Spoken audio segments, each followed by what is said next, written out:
ថ្វាយអង្គរតនត្រ័យ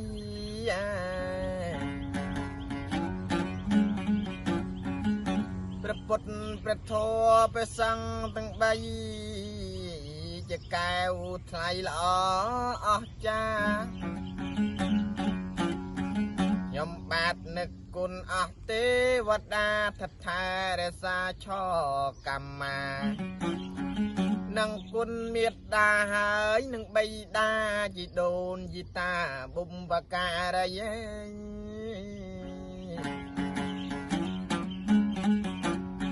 ហើយក៏សូមជម្រាបសួរអស់លោកស្រី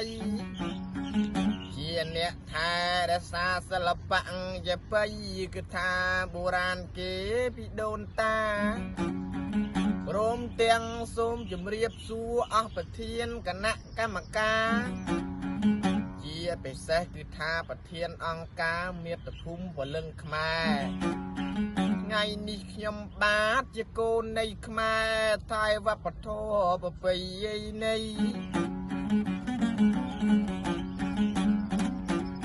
សូមលើកយកអំពីប្រវត្តិនៃសិល្បៈបុរាណខ្មែរព្រមទាំងនិយាយអំពីការប្រឹងថែគឺថាបែបបទប្រពៃណី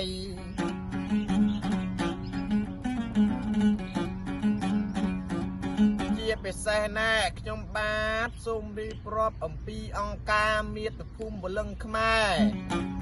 គឺថាអង្គការដ៏ល្អជាហូរហែប្រឹងថែវប្បធម៌ក្នុងទឹកដីបានតកសាងបណ្ដុះបណ្ដាលស្មារតីគឺថាអស់លោកប្រុសស្រីដែលស្ថិតនៅសហរដ្ឋអាមេរិកឲ្យប្រឹងថែឲ្យស្គាល់ថាអ្វីទៅជាវប្បធម៌ខ្មែរយើងមានជាហូរឲ្យមានជាហាយយើងមានប្រាសាទខ្មែរពេញទឹកដីប្រាសាទអង្គរវត្តប្រាសាទអង្គរតូចធំប្រាសាទតាព្រំមន្ទីរឆ្មាប៉ាលីឡៃរហូតដល់ប្រាសាទមន្ទីរក្តីបាសីចាំក្រុងប្រាសាទតាអង្គមន្ទីរឆ្មាអូនខ្មែរយើងល្អអស្ចារ្យអេ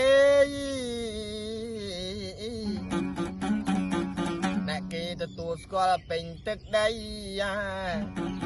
យើងមានវប្បធម៌សិល្បៈអក្សរសាស្ត្រខ្មែរយើងមានចបៃយើងមានយីគេល្អជាងគេយើងមានល្ខោនបាសាក់យើងមានឧបករណ៍ភ្លេងល្អប្រពៃរៀបណែឲ្យដឹងអស់លោកញាក់ទាំងប្រុសវ័យស្រីចបៃដងវែងនឹងគឺត្រូវបានអង្គការ UNESCO ដាក់បញ្ចូលក្នុងសម្បត្តិបេតិកភណ្ឌយ៉ាងអស្ចារ្យដូច្នេះហើយខ្មែរយើងប្រុសស្រីគ្រប់អាត្មាព្រមទាំងប្រជាជនសហរដ្ឋអាមេរិកជាធិបតីម៉ែអ្នកយើងជាទឹកដីសវណ្ណភូមិយើងមានប្រាង្គប្រាយយើងមានសាលាចរិតយើងមានបែបបទទំនៀមទំនុកប្រពៃណីជំរាបអស់លោកទាំងប្រុសគេទាំងស្រីត្រូវតែគប់បីថែរក្សាអីយើងត្រូវតែចូលរួមថែរក្សា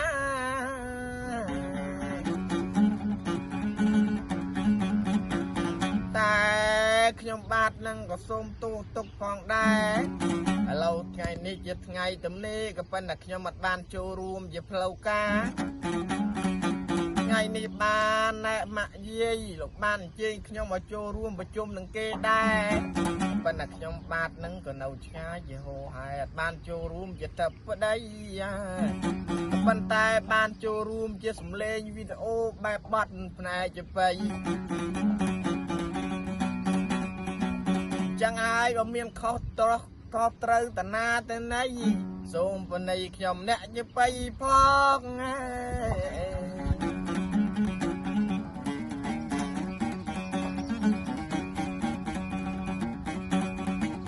ប៉ុន្តែឥឡូវនេះខ្ញុំបាទសូមសរសើរនៅដំណើរអង្គការមាតុភូមិខ្មែរ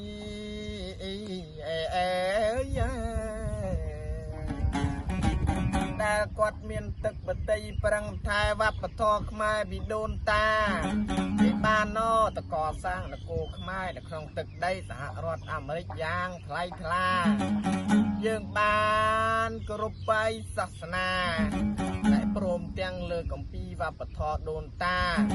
មានតាំងពីការចាក់ឆ្លាក់ព្រះតែថ្ងៃមុនហ្នឹងម៉ាក់យាយខ្ញុំហ្នឹងបានទៅជួបបងប្រុសម្នាក់នៅបដានិងគាត់ជាអ្នកណែមានបានតែក៏ប៉ុន្តែចេះមុខវិជ្ជាចាក់ព្រះល្អប្រពៃចាក់ព្រះហ្នឹងក៏ស្អាតអស់យ៉ាងមានព្រះធំមានព្រះតូចទៅតាមទំហំបែបបាត់ក្តីនឹងហើយសត្វសឹងតែជាស្នាដៃនៃមាតុភូមិពលឹងខ្មែរក៏ប៉ុន្តែមិនដឹងថាមានសំណាងឬក៏យ៉ាងណា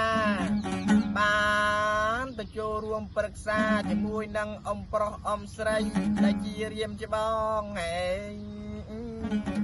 ក៏ប៉ុន្តែខ្ញុំបាទហ្នឹងចង់ទៅសហរដ្ឋអាមេរិកដែរក៏ប៉ុន្តែឥឡូវនេះកំពុងតែមានមកណាមួយខ្លួនឯ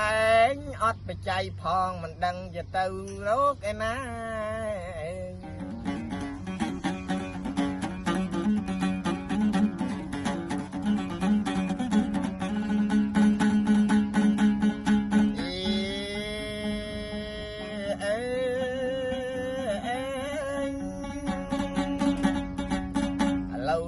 ទីពេលវេលាខ្លីប៉ុន្តែមុនហ្នឹងខ្ញុំបាទចាប់បីសូមលើកដៃប្តឹងអស់ទេវតាសូមឲ្យជួយប្រឹងថែឲ្យចូលរួមប្រឹងរក្សាអស់លោកស្រីដែលស្នេហាគឺថាវប្បធម៌ចបៃបុរាណណា